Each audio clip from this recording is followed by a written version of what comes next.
coming to get you, Barbara. I am Dracula. Red rum! Red rum! You know, it's Halloween.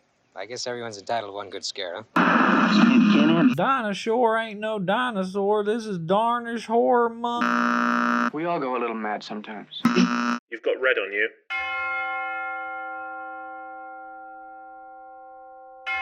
Hello, and welcome to Film Church Radio, the podcast that treats cinema as a religion.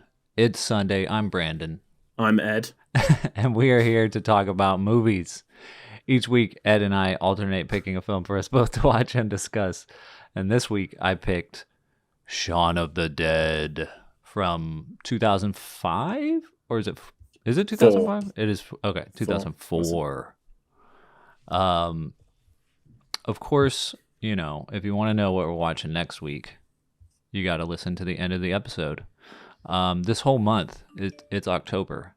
And because it's October, it's our Darnish Horror Month, where we're just watching horror movies and talking about them. So, yeah, welcome. If you don't like horror movies, maybe you'll like this podcast.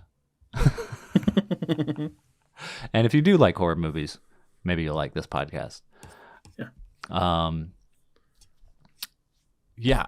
Shaun of the Dead, you know, we're going to talk about it here in a little bit, but I don't think I've maybe rewatched it since, like, I don't know, it's been a long time. Maybe since like 2010. So, wow. Yeah. We're going to get into that here in a bit. If you're new to the show, thanks for being here. If you're not new to the show, thanks for being here. You can share it with your friends. Just tell them to go to filmchurchradio.com. We're also on social media platforms at Film Church Radio. We regularly post on our Instagram short little clips of the episodes. So if you're having trouble deciding which episode to listen to, you can preview little clips on our Instagram and share stuff with people and engage with us in this holy community of film lovers.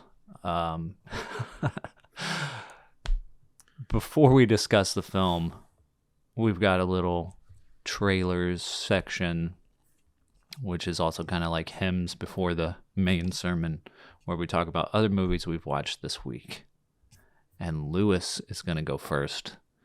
I am. Ed Lewis. What the heck have you been watching? Ed Lewis sounds a knockoff of Ed Hardy that you would find like on a beach somewhere, and it'd be like the tiger shirts and stuff. That's my side hustle. I took my daughter to go and see Peter Pan in the cinema. Carrying on that Disney thing. It's been happening pretty regularly, so we went to see Peter Pan. Been a long time since I'd like rewatched it. There's a few issues with it now, like watching it through the lens of 2023. There's a few things in there that you're like, oh dear.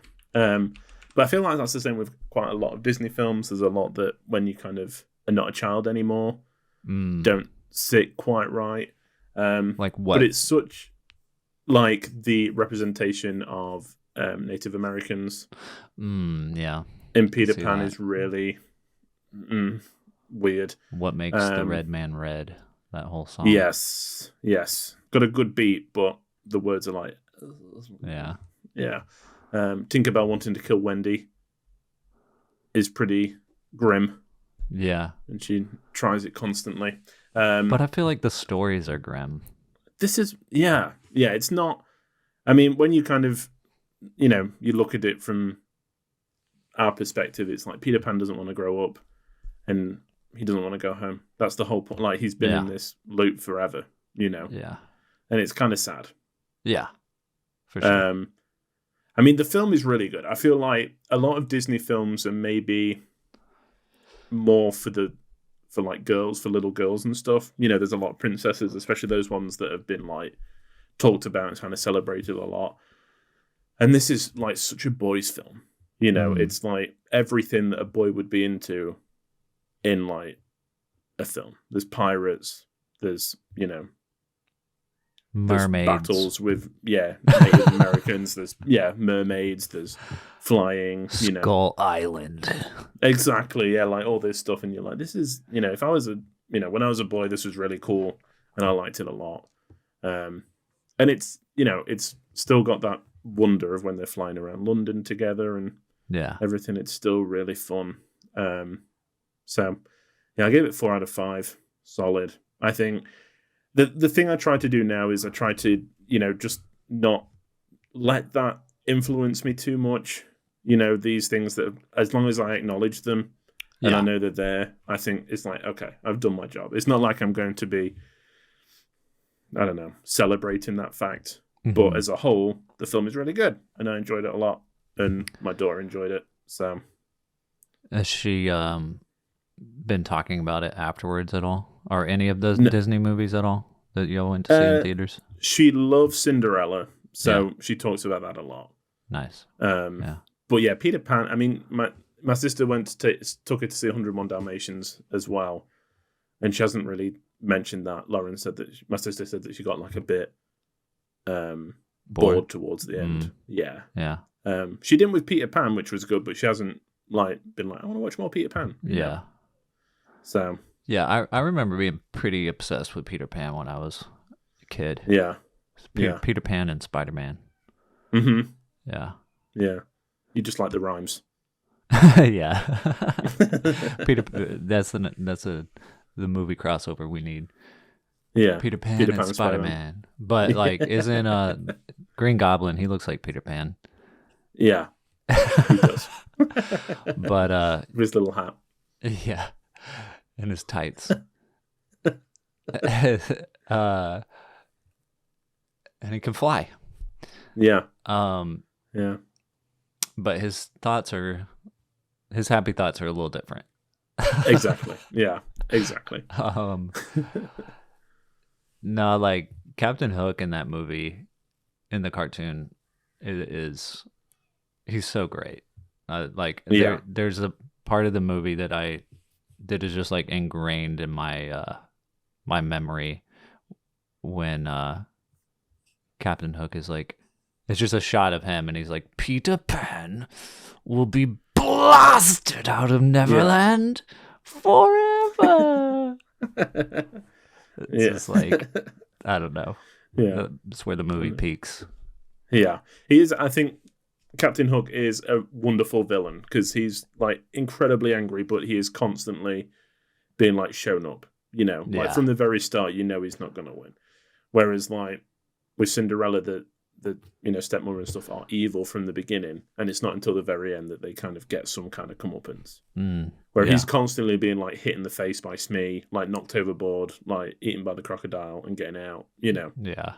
So it's a good balance. Yeah. Yeah. Pity that Wendy is just used to like look after the boys. Mm-hmm. She doesn't do much more than just be a mother. Yeah. Did you see the new one?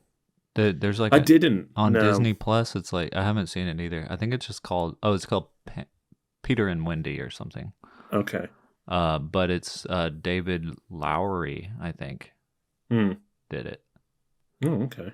I heard that. I mean, when it came out, I heard that it wasn't terrible. That people were pleasantly surprised by it. Yeah. He's done I mean, he did that. He also did the new Pete's Dragon. Yeah. So he's kind of like, I think, building a career of making these really good indie, like artistic films, and then doing like some big budget kids movies. Disney umbrella. Yeah.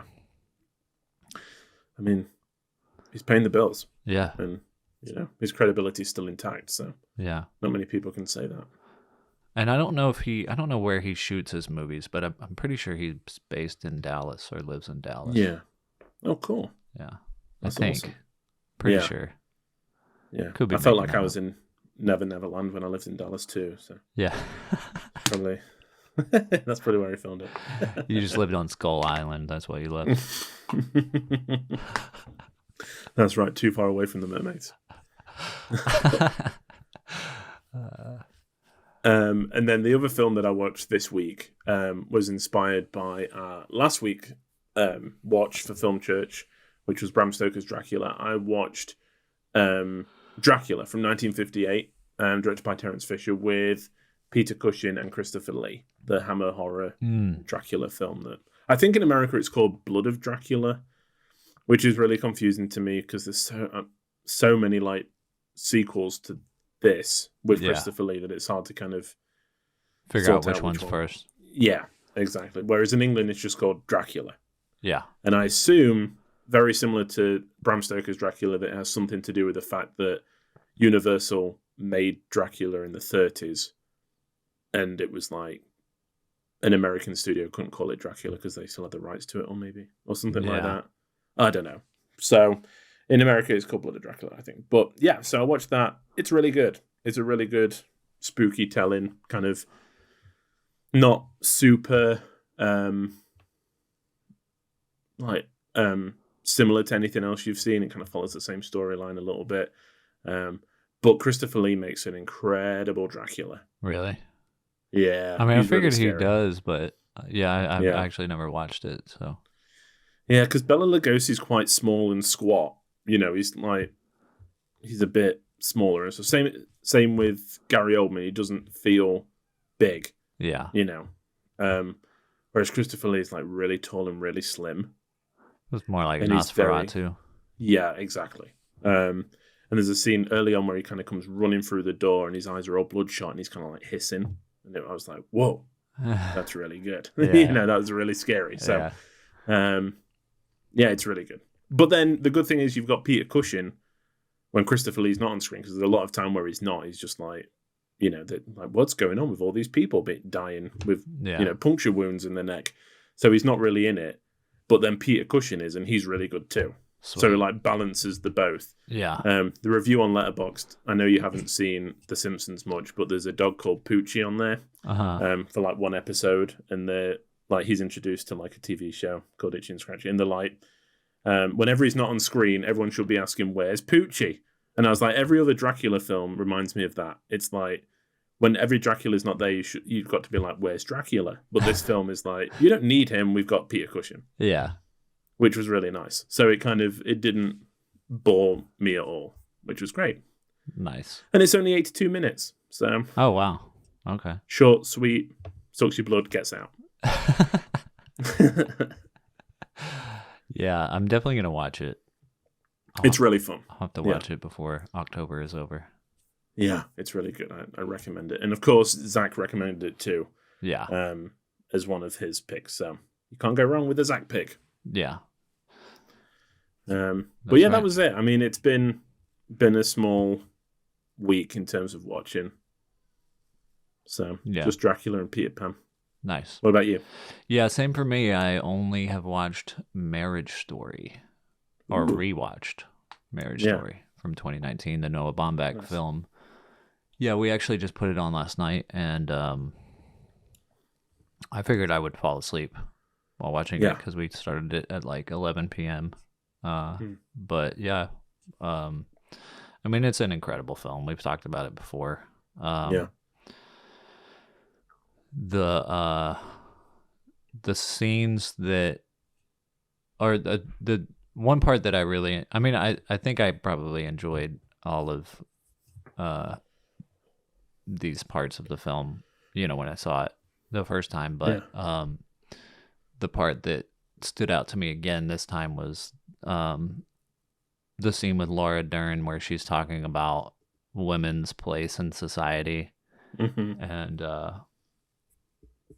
what is based on our Judeo-Christian background, and and she's just like she's like, yeah, it's fucked up, but that's the way it is, and it's just like, it's really interesting. It's really, really, it's very to the point and very accurate. Because she's talking about like, how society will not accept I don't forget what exactly word she uses. but like won't accept a like lazy mother basically, or like Yeah. but they will accept a, you know, they won't accept a flawed mother, but they'll accept a flawed father.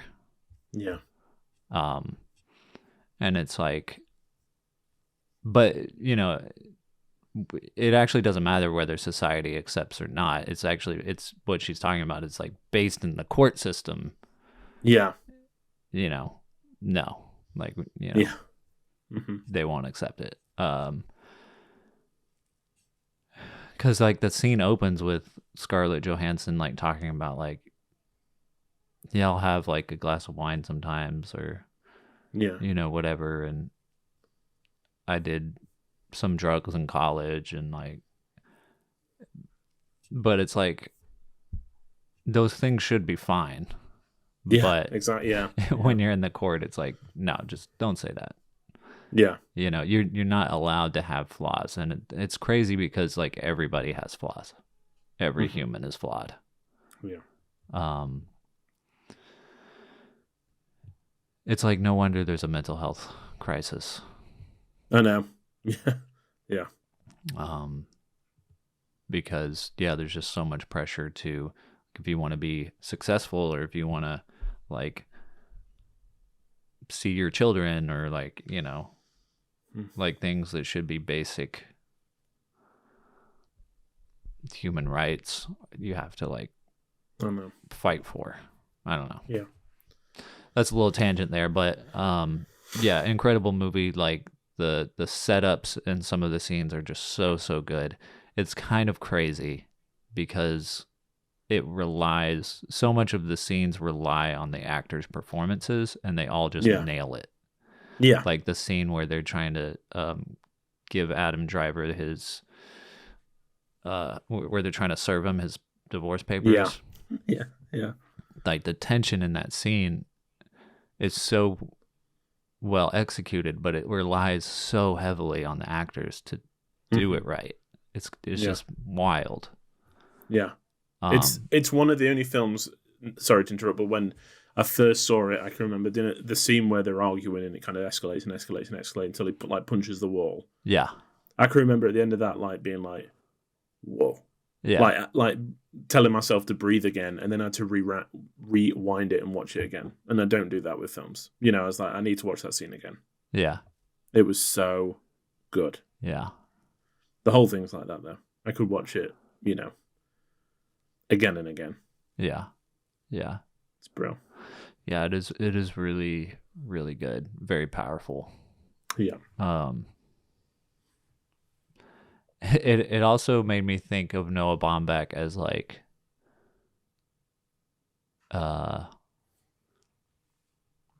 don't know, it's almost like if I didn't know anything about directors and I just watched the films without the credits, and you told me that Noah Baumbach's first film was Clerks, I would believe you.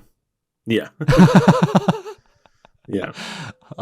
Because like his style, he doesn't like his style is like no style. If that makes sense. Like his style is to like just let's put it on a wide. We'll have a couple of close-ups here and there. But mostly it's like watching theater. Yeah. Yeah, because you watch like Francis Ha, and you know, maybe not all of his films are like this, but you watch Francis Ha and then you watch Marriage Story. It's very similar in style. Yeah. But yeah, just thought that was interesting. Yeah, I mean, it's a great film, and I'm glad that like it just gives you something more every time you go back to it.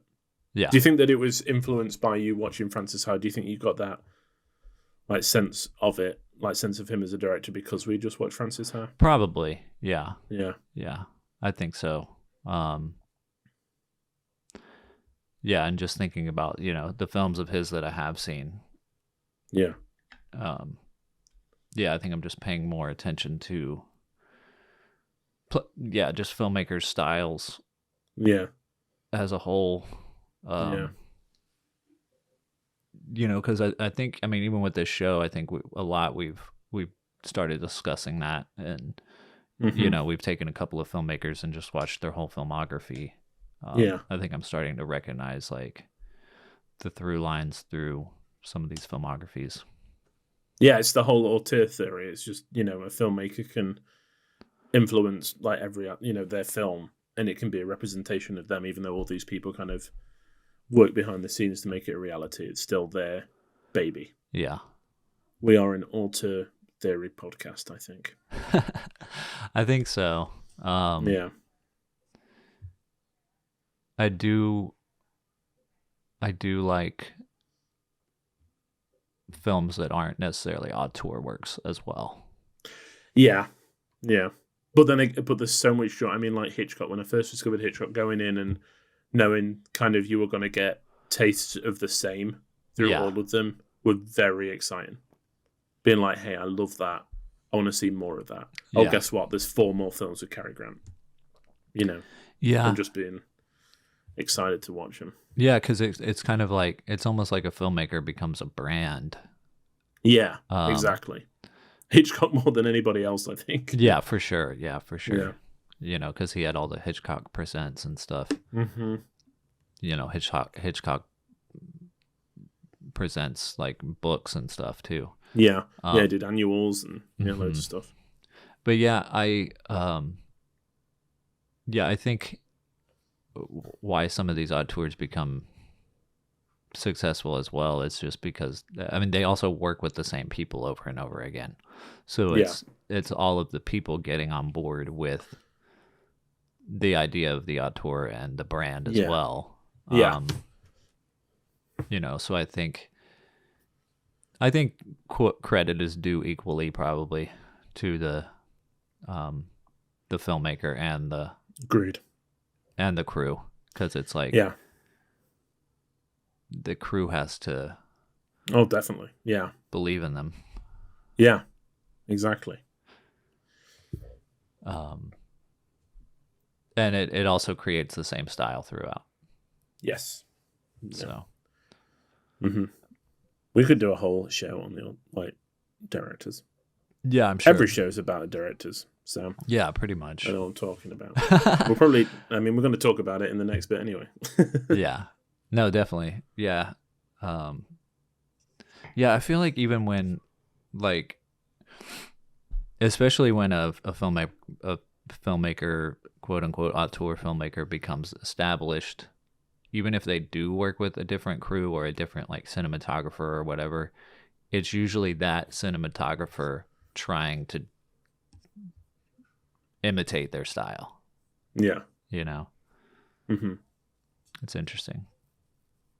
And you'll find a lot of times, like, people that do have a certain stamp will look out to change DPs to widen their appeal. You know, if they're trying something different, you'll see, you know, you'll read news articles and they'll be like, the director of photography, blah, blah, blah, who's worked with them since the breakout hit Dumb is no longer being used on this film. Yeah. You know, that kind of stuff. So, interesting. Yeah. But yeah, we are now going to talk about an auteur filmmaker in our feature presentation.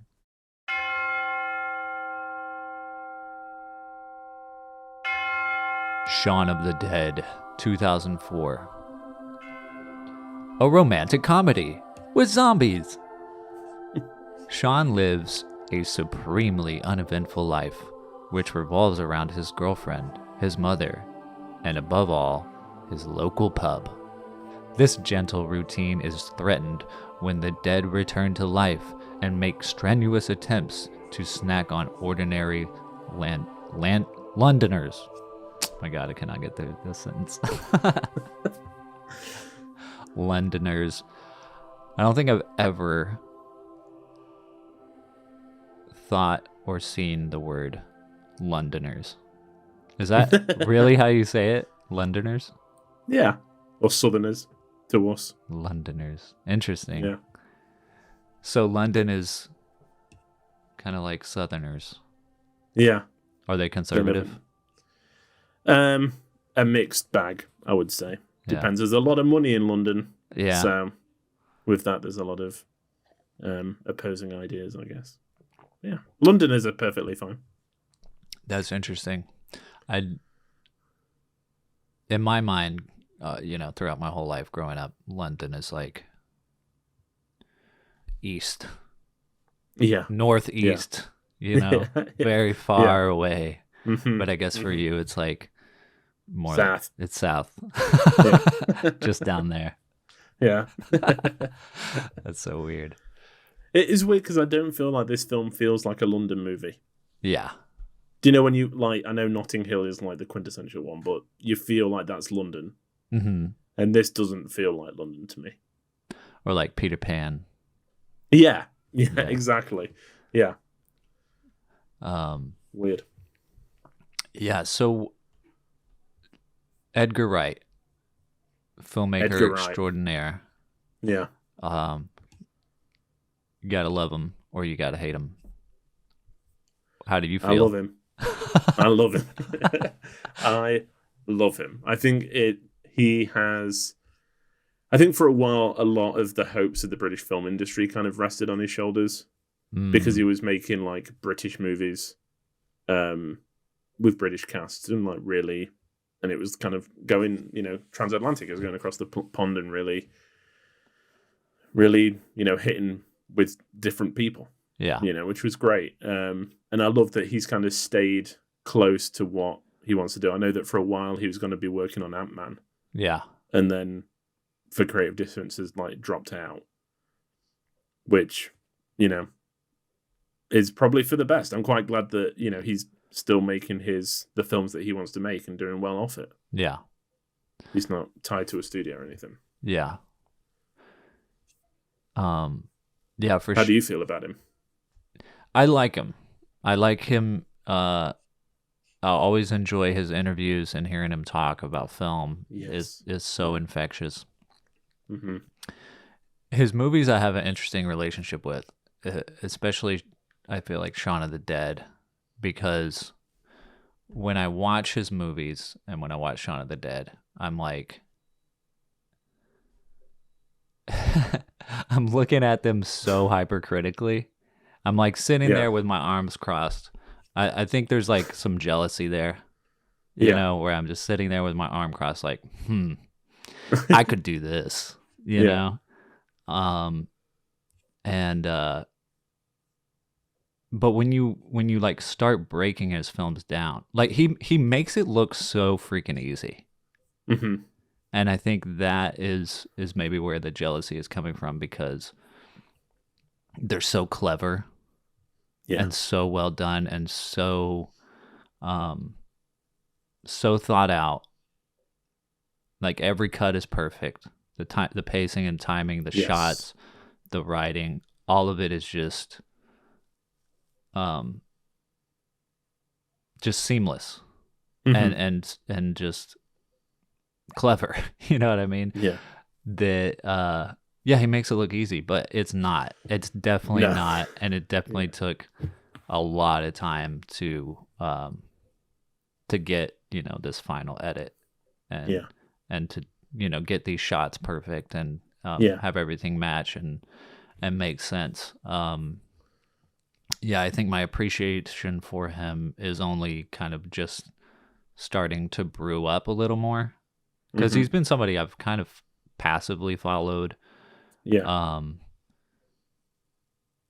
But none of his films have ever been like films that I just talk about regularly. Yeah. But I always enjoy hearing him talk about films. You know what I mean? Yeah.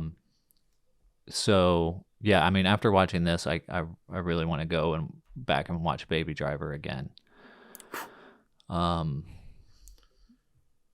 But yeah, I mean, obviously Scott Pilgrim is also amazing.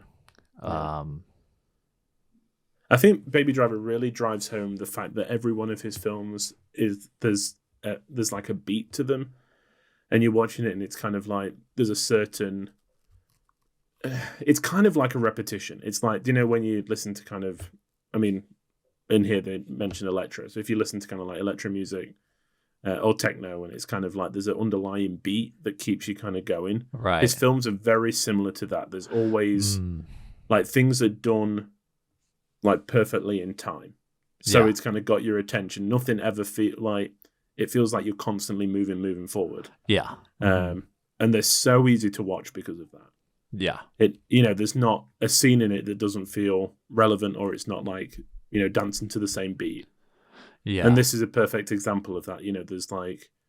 There's doors shutting to end a scene or a conversation. There's, the wipes. We pan down at one point, and the next thing we see is a letterbox opening. So it's kind of like we're just going straight into the letterbox. Yeah. It's such a brilliant kind of rhythm. And then Baby Driver is like that times 100. Yeah. Because even the footsteps are to the beat of the music. It's crazy. Yeah. I still don't know how that was translated to the screen. It's a phenomenal film. Yeah, there was a shot like that in this movie in Shaun of the Dead where I think it's in the opening credits, and the kid is hitting the soccer ball. Yeah. Or football, as you would call it. and it's to the beat of the music. Yeah. Yeah. And it's like it happened. I know it happens later when the landlord of the pub comes out as a zombie and they're hitting him with the that's right cues to the "Don't Stop Me Now." Like even Simon Pegg's grunts are to the. He's like like to the music, which is really, really good. Yeah. Yeah, it's crazy. He got there's two Queen songs. Yes. In this film. I wonder if it was cheaper back then. Maybe. 2004. Or maybe because they're English, they just wanted, give a leg up to another fellow Englishman. Yeah, probably. Yeah. Yeah, man. I mean, I really have been missing out, I think, not watching his films over and over and over. Yeah. I feel like Hot Fuzz I've seen maybe the most. Really? I've tried to watch Hot Fuzz a couple of times, and that one I think is just so fast. Yeah. That I just couldn't keep up. I was like, what, even this movie, even Shaun of the Dead, I had to rewind it a couple of times because I noticed myself being like, okay, a whole thing just happened and I don't remember what it was. And I just had to run. It was like 20 seconds, which I'm sure changes on rewatches. You probably pick up a lot more things, but yeah, Hot Fuzz, I just have not been able to. I'm gonna watch it again soon because so many people have said Hot Fuzz is so good. Yeah, and I just haven't been able to keep up with it yet. I think that once you now that we've seen Point Break, I'll add an extra layer to it. Okay. And it's a little bit more. I mean, this is like a horror comedy. Yeah. But apart from people being kind of like dismembered on screen, it's not that terrifying. It's leaning more into the comedy. And Hot Fuzz is kind of the same as that, but there is still like a very evil twist to it. Which is a lot of fun. Hot Fuzz is more like a murder mystery, which I really like. Yeah, for sure. In more a small Hitchcock, town. more Hitchcockian. Yeah, you think? Yeah, yeah, definitely. Yeah, you should definitely give it a watch. I mean, the only one that I haven't gone back to watch a lot from Edgar Wright's filmography is The World's End. Mm-hmm. And I only just watched that, I think, last year. Yeah. And I really enjoyed it. I thought it was really good. Yeah. I'm going to have to go back and watch it. It's been a long time. When did Letterboxd says that I watched it? Not that long ago, like a few years ago, but I still don't feel like I know it that well. Yeah. So, but he considers like Shaun of the Dead, Hot Fuzz, and World's End like a trilogy, right? Yeah. So they call it the Cornetto trilogy because a character eats a cornetto, which is like an ice cream in each one of them. Oh, okay. So it's kind of like, and there's similar themes of kind of the world being kind of overrun, I guess. Yeah, and it's Simon Pegg and Nick Frost and Edgar Wright. And then it kind of breaks up after that. That's seems to be the end of their creative output for now. Yeah, I'd love to get some more. a fourth. Yeah. Well, Simon fourth Pegg is entry. so well. He's doing so much Yeah, himself now. I I mean, know. he's a huge Yeah. movie star, Hmm. and I'm sure he does a lot of writing as well. Yeah, yeah. I mean, yeah, Nick Frost. I mean, they were always kind of posting. I think that Simon Pegg and Nick Frost are still like best of friends. mm. You know, they still see each other all the time and stuff. Where did all these boys meet each other? I'm not sure of where they met each other. I know that Edgar Wright and Simon Pegg worked on a TV show in England called Spaced, which is like kind of, like a sitcom, a bit like Big Bang Theory, but don't let that put you off. Yeah. And then Nick Frost was in that as well. And the characters of Shaun and Ed, are based on Simon and Nick when they were like flatmates together in the early years. Yeah. So I think they all kind of knew each other, probably, I would assume, college, university. I'm not sure when they all met, but they've kind of creatively were working together from the start. Yeah. And then this was written by Edgar Wright and Simon Pegg. So it's them, putting their love of zombie movies into a script. Yeah. Yeah. It's a really fun movie. It, I wouldn't, it has enough horror elements, I guess, to be a horror movie, but it's not, it's not going to make you poop your pants. No, definitely not. Yeah. And I've got, my biggest theory is I think it's called Death Day. Do you know the film that came out like a few years ago and then they made a sequel to it? Yeah. And that was like a horror comedy.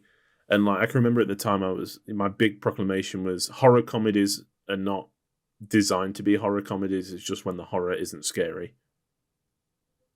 That they like add some jokes to try and, balance the two. But I think that this disproves that theory.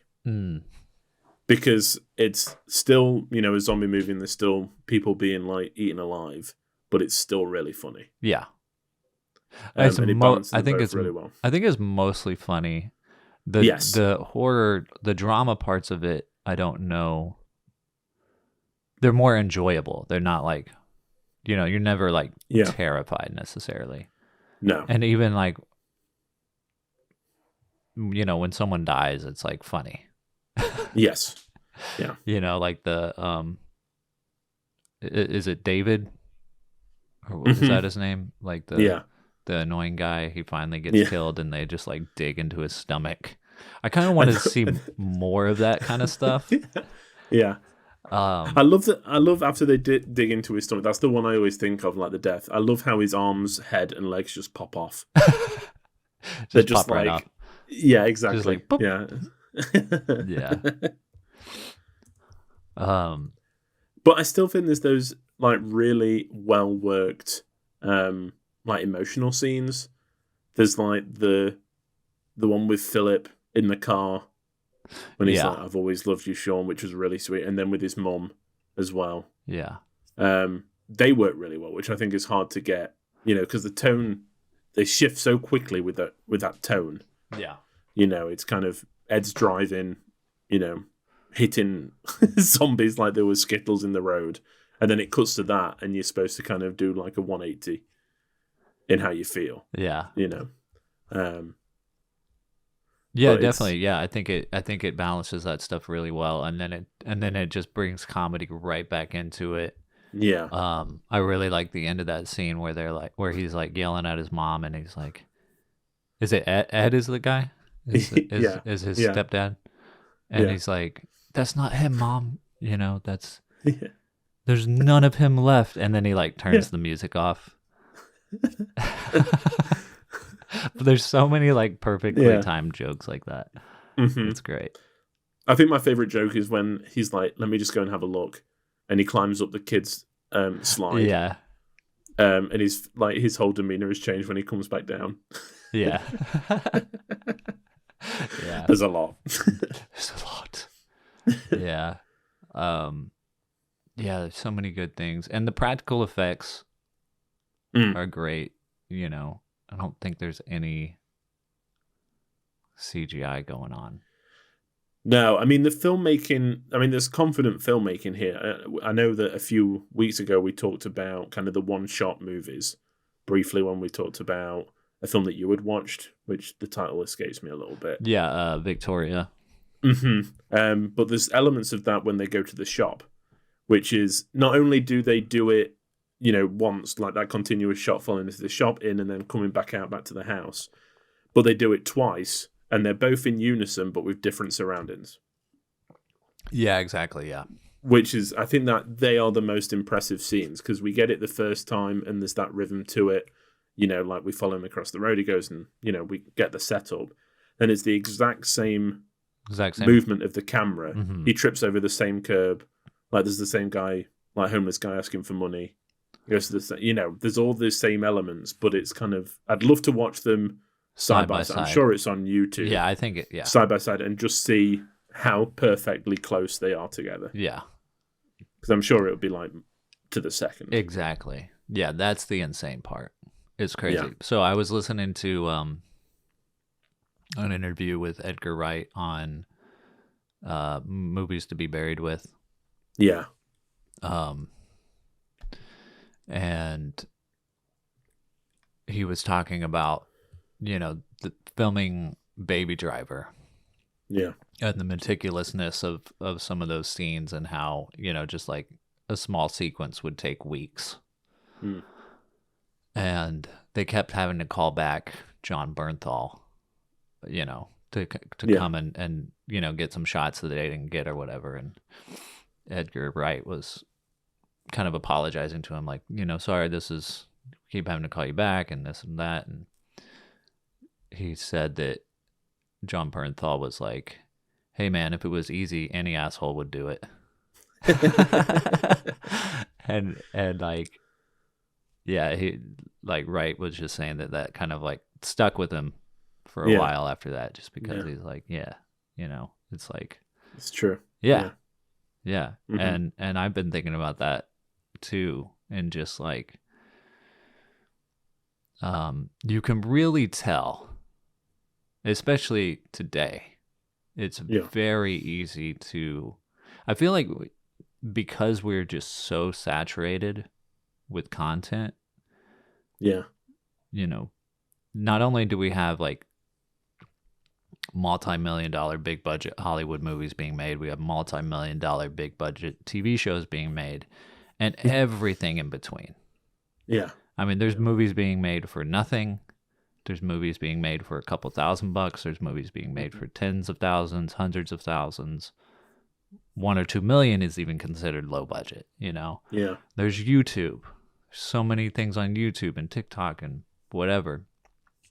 You can really tell when someone cares. Yeah.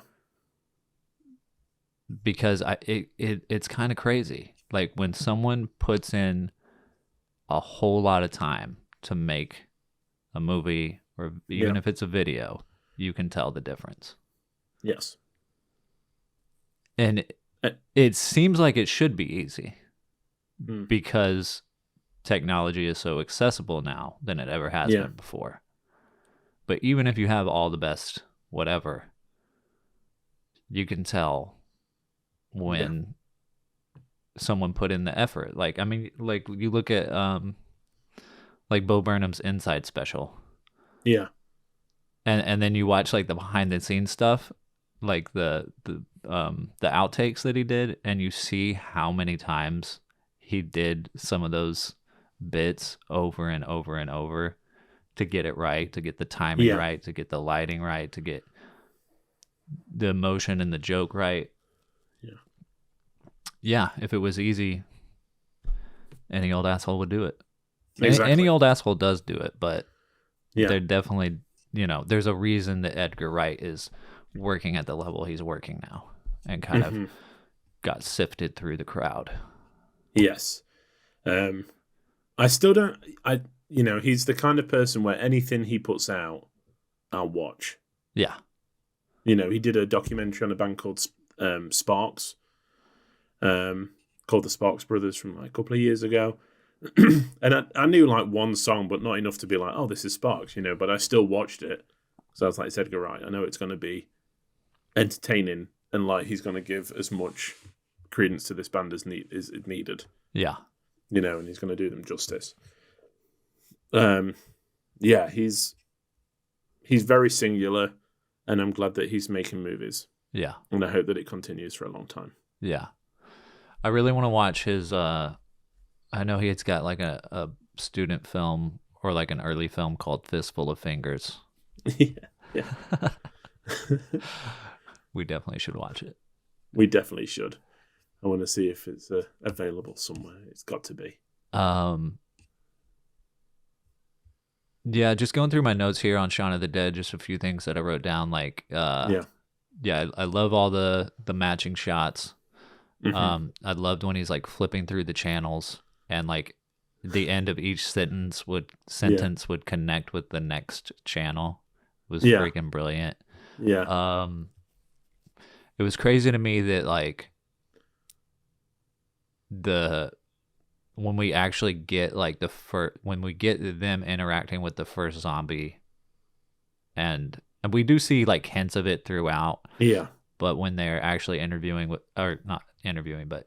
with the first zombie, and she gets impaled on the pipe, like they push her back, and they realize what's going on. It's 30 minutes into the movie. Yeah. But all of that 30 minutes leading up to that point is so good. Like it's usually you want to get to that action like right away, but it's so clever throughout and engaging. I think that it doesn't, you don't notice really. Yeah, I think it just rewards the audience for not being the lowest lowest amount of brain cells possible, because we're going to see a film called Shaun of the Dead, right? If you're going to a multiplex in 2004 to see this film, you've seen the poster, you've probably seen the trailer.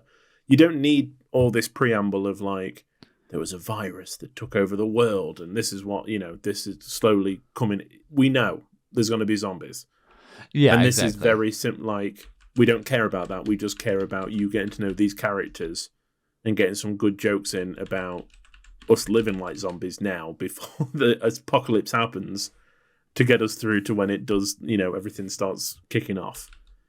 And I like that. I like that it's not, it's not wasting its time trying to come up with some crazy reason as to why this outbreak's happening.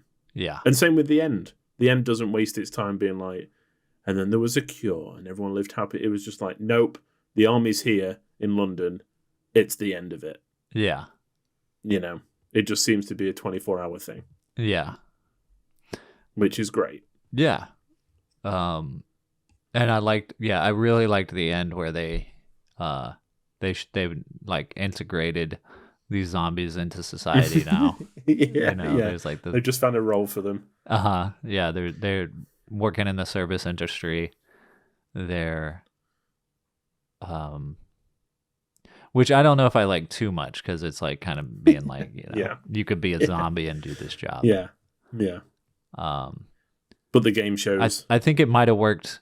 I think if and he might have. I mean, this was years ago when he made this movie, but I think if you had, the zombie pushing the carts, and then you had like an entitled manager standing next to them, yelling at them, telling them that they're doing it wrong, I think that would have been on point. Yeah. That's not a knock at you, by the way. No, definitely no. I'm well aware. Lewis used to be my manager, just for the people who don't know. In retail as well. Yeah, but our work relationship was more like in Purple Rose of Cairo, when the two waitresses are just like talking about movies all the time.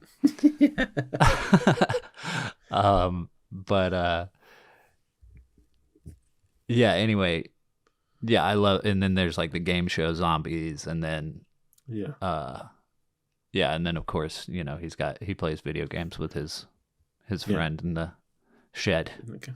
A lot of things remind me, like, they seem to be born out of the conversations that you would have at the pub.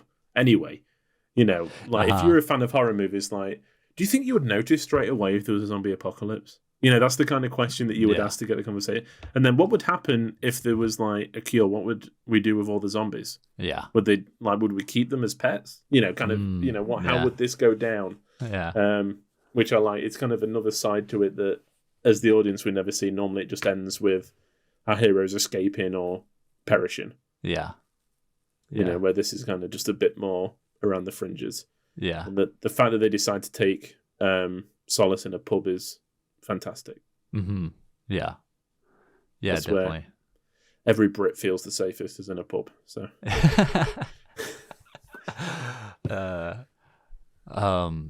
do you go to the pub a lot? Did you used to go to the pub a lot? I used to go to the pub a lot. Yeah. Yeah. It's kind of stopped now that I have a child and responsibilities. Is it? But yeah, there's a whole culture, especially, I mean, in London, you know, people, if you are walking the streets of London at like 4:35, most of the people are in the pub having a beer before they go home. Wow. Yeah. It's a big thing. Yeah. We used to go to the pubs most nights. Yeah. Is it much? I guess that's the big difference is that most people are doing it. Where I mean, I guess there's still a lot of people in America that are doing it, but it's not different. It's not like it's just a place to kind of socialize as opposed to it's a place to get drunk. You know, what we see at the beginning where they're kind of sitting on a table, nursing a drink, you know, just chit chatting. That's pretty much how it is for everybody. Yeah. You know, there's the people that come in to get, you know, smashed and stuff, but for the most part, it's just nursing a pint, eating some nuts, chit-chatting about putting the world to rights, you know. When you lived in Plano in that apartment, did it make you feel like you were more at home being next to that pub? Yeah, I mean, it's the pub that we went to a lot. Yeah. And I would say that was similar. I guess a pub more well lit. I don't know, like, there's less spirits. It's more like beers on tap. Yeah. You know, that still feels like a bar to me. But it's hard to explain. It's hard to recapture the feeling of a pub. Yeah. I'm just going to have to come over. Yeah, definitely. I'll take you to all my local pubs. Have a bevy in each. Yeah. That sounds good. Yeah. And if there's a zombie apocalypse, we know where we're going. Yeah, we'll just stay there.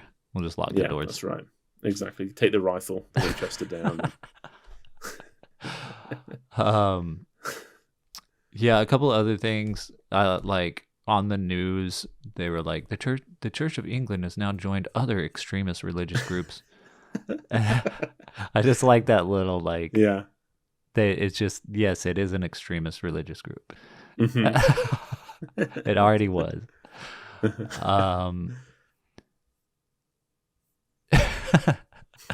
One of the parts that made me laugh was when he's trying to convince his mother that Ed is a bad person when Simon Pegg is like talking to his mom, and he's like, he just like can't like get it in her head, and he's like, on several occasions he touched me. And he's like, that was a lie. Sorry. Yeah. Nick Frost saying the N-word. Yeah. That was that definitely dates the movie. It did make me laugh. Yeah. I'm gonna say that. Yeah. It definitely made me laugh, yeah. But it was still like, bro, this is. I think there's definitely like a hesitation to Nick Frost. He doesn't kind of. It's a bit more quieter than like the rest of the like his. Yeah, lines, I definitely. I feel like I probably wouldn't have noticed if I didn't have the subtitles on. Yeah, but I was just like, dude. But I mean, it was 2004. Like, I feel like in that, you know, in the 2000s, the use of the N-word, it was starting to become like very mainstream in comedy. I think it shows a lot more about his character. The fact that I think that for white people to use that, like as a collective, you're kind of embarrassed by it. Yeah. You know, And I think it says a lot about his character that he's kind of like the embarrassing friend that will say those things that make others roll their eyes. Uh-huh. You know, because the whole way through they're like, "Oh, you got to get rid of Ed." Yeah. You know, like he's like problematic. Yeah. yeah. Yeah. He would be frustrating though. Yeah, as if you like a actually roommate. knew him. Yeah. If he was in your friend group, it would definitely be frustrating. But I bet they've got some killer stories. yeah. Yeah. From 5 years ago. Yeah, I mean Nick Frost is great. I wish that I saw him in as much in mainstream stuff as I do Simon Pegg. I know, but I'm sure he's working just as much. I just don't see him quite as often. Simon Pegg just got that really nice like Mission Impossible gig. Yes, yeah, exactly. And he's kind of, I feel like Nick Frost he kind of varies it. He does things across the pond, but also in it, like he does a lot of English films as well. Okay. You know, where Simon feels completely now that he's an American. Yeah, he's like an American movie star. Pop culture icon in America. Yeah. I mean, in 2019, he was in the Fighting With My Family with Florence Pugh, which is about like a wrestler from England that made it into the WWE. Okay. I think The Rock executive produced that film, but that is like a surprisingly good, entertaining movie. Yeah. Why surprising? Because the premise just doesn't sound like something I would enjoy. Yeah. You know, it's about like a girl that's born into a wrestling family that gets a chance to go to the WWE. And I was kind of like, whatever. Yeah. It's a bit like that Gran Turismo film that just came out. Yeah. I'm kind of like, that doesn't really, it's not anything that would interest me, but it is good.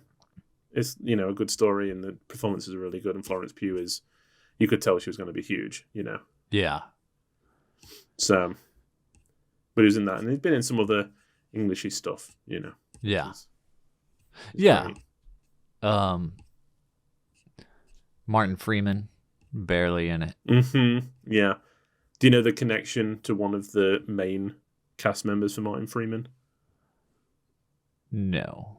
The person who plays Diane, Lucy Davis, was the Pam character in The English Office with Martin Freeman. Oh, okay. Gotcha. So they were like the two love interests. Yeah. And then Dylan Moran, who plays David, he was in a sitcom called Black Books, which is about a bookshop owner. And then someone on the other side, on the other team, is from that sitcom as well. Gotcha. So there's a few kind of like mirroring people on there. Yeah. Nice. And then the leader of that group was in Spaced with Simon Pegg. Oh, okay, cool. So they were really close and knew each other. Yeah. That's awesome. So she keeps kind of popping up. Yeah. Yeah. Yeah, you start digging into these filmographies, you're going to find. Yeah. The same people. Yeah. Yeah. And what I really love, which I didn't find out until I kind of did some digging for this, is that the majority of the zombies were fans of Space that they kind of recruited from the Spaced forums online. Oh, okay. So a lot of the zombies are like, you know, were fans of their early work, so they wanted them to be a part of it. Yeah. Which is cool. Yeah, that is really cool. Yeah. Yeah. Yeah, imagine just being like a big fan of that show and then you get to be in Edgar Wright's movie. Shaun of the Dead. Yeah. I know. Which this was like his first big like hit, I think, right? Mm-hmm. Yeah. I mean, Spaced had like a cult following, but this was like, you know, I mean, this was his first proper movie, right? Probably. Apart from, you know, like student stuff. Yeah. And this and Hot Fuzz, there's like an ongoing joke. There's like a TV channel in England called E4, and it seems to be on E4 all the time. Oh, really? Like one of these films seems to be on like whenever you turn over. Yeah. So it's constantly on TV here. Yeah. Which is great. Yeah, that's awesome. Yeah. It's cool to have a movie that just like releases and then just stays. Goes and goes. Yeah, just goes. Exactly. Just has because it didn't fuel. I think it made like $30 million from a $6 million budget when it came out, which is really good. But I feel like it's more popular than that. last week we were talking about Dracula making 215 million. And I think more people now would recognize like shots from this film than they would Dracula. Yeah. I'm sure, probably. Yeah. Yeah. Yeah, it seems to be in circulation every Halloween, like showing at like Alamo and things like that. Like, yeah. Also, 2004 re-release, the remake of Dawn of the Dead came out. Yeah. The Zack Snyder version. Yeah. Came out earlier that year, and then Shaun of the Dead came out in September. That is interesting, which I don't think I've ever... Is that the one with Ty Burrell? Is he in that one? Yeah, let me look. I'm not sure. I can't remember the actors' names. Yeah. Pretty sure I might have seen it. Dawn of the Dead. It is. Yeah, I did. I think I watched that in university for something. Yeah. Yeah. That is a weird coincidence, though, how those two kind of came out at the same time. Yeah. Right? Yeah. Because I feel Dawn of the Dead was pretty successful as well. Yeah. But it probably helped that they didn't come out at the same time. It probably helped Dawn of the Dead that it came out 6 months before. Because otherwise, people probably wouldn't have taken it seriously afterwards. No. Would have just thought it was a bit of like a cash-in kind of thing. Yeah. I know that George A. Romero really, really liked this film. And then had Simon Pegg and Edgar Wright in one of the films. Oh, really? He really liked Shaun of the zombies. Dead? Yeah, and he had them as zombies in one of the films that he made. That's awesome. Yeah. Yeah. So, big fan of the film. Thought it was really well done. Which, I mean, for a film that kind of is paying homage to that, you couldn't ask for any more, could you? As a filmmaker, you kind of think, well, I've done my job. Yeah, exactly. So, yeah, I would really like to. I've watched some of the later Romero zombie movies, but I would like to watch all of them. Yes, I think. Yeah, same here. Because I think they all kind of blend. Yeah, blend like complement each other, I guess. Mm-hmm. Build on top of the next one. Yeah. So I want to see where that story goes. Yeah. And how the zombies evolve. Maybe that could be a Film Church Radio season. Yeah, just watch all the Romero zombie movies. Yeah, that's right. I feel like I say this every week. I'm like, maybe in the future this could be something we could do. Yeah. Gonna have to make a list of it one day so I don't forget. We just want to watch everything, so. We do. It's true. I mean, there's... How many did he make? Like 1 4? billion. Oh, 5, 6? Oh my gosh. Okay. Yeah. Only 5? It seems like there'd be more. Yeah, I think there is more. I couldn't tell on where I was looking if that was like the remakes and stuff included. But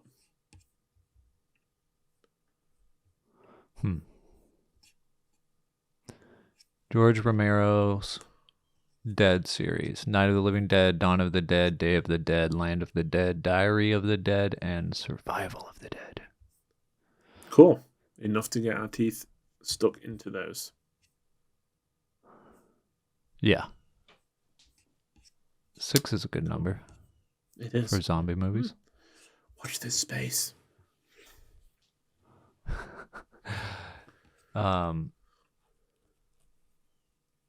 Cool. Sweet. Cool.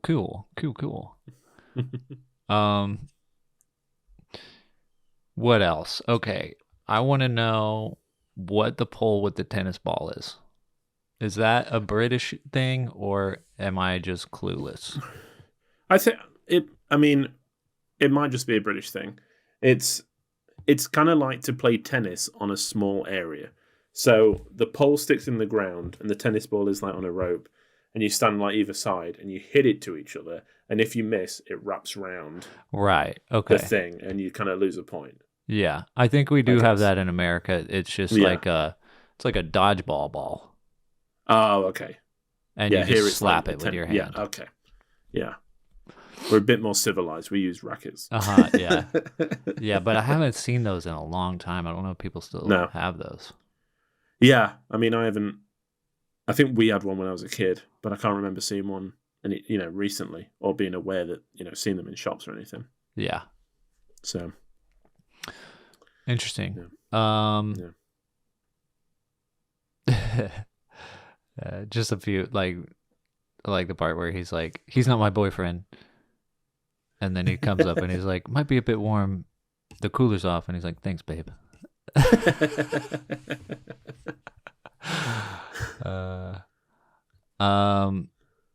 Yeah, I think that's pretty much it. Yeah.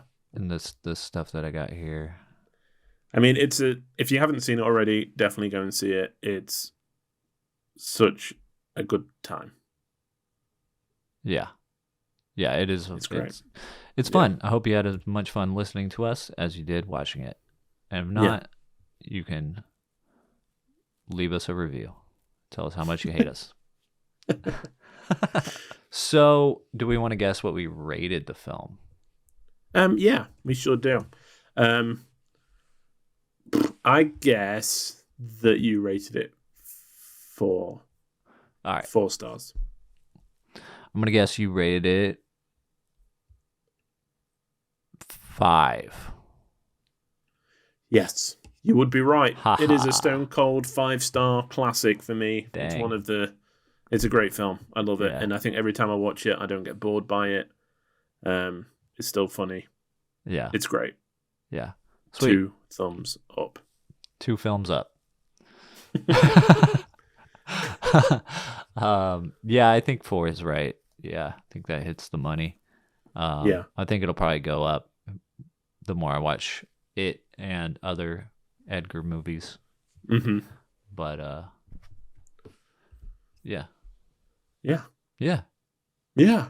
I think I would like to go see this film in the cinema when it's showing at Alamo. Yeah. It's probably showing right now as we're speaking. I bet it is. Yeah. How's that for a bit of fried gold?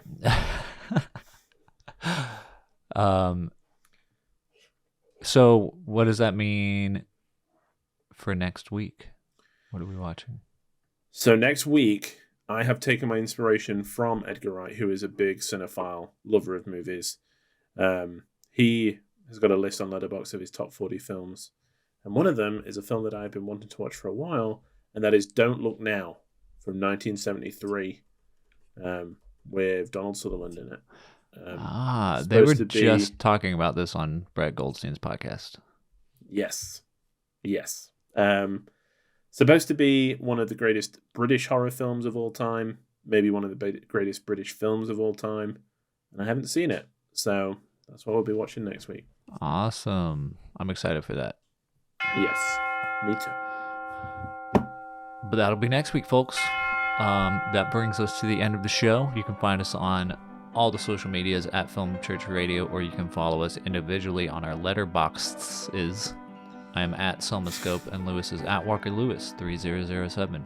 There you can keep up with what we've been watching and what we've been rating things.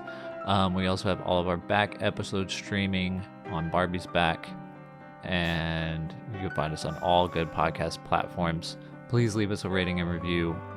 Let us know if you liked the film and what you would want for us to watch in the future. Thank you for being here, and we hope to see you next Sunday for more Darnish Horror Month. The only thing left to say is... He's not my boyfriend. Oh, I didn't realize this was the quote. I didn't realize I said it earlier. I could cut that part of the show out. That's okay. It's a good quote. I'm glad we talked about it. He's not my boyfriend. It might be a bit warm. The cooler's off. Thanks, babe. Amen. Amen.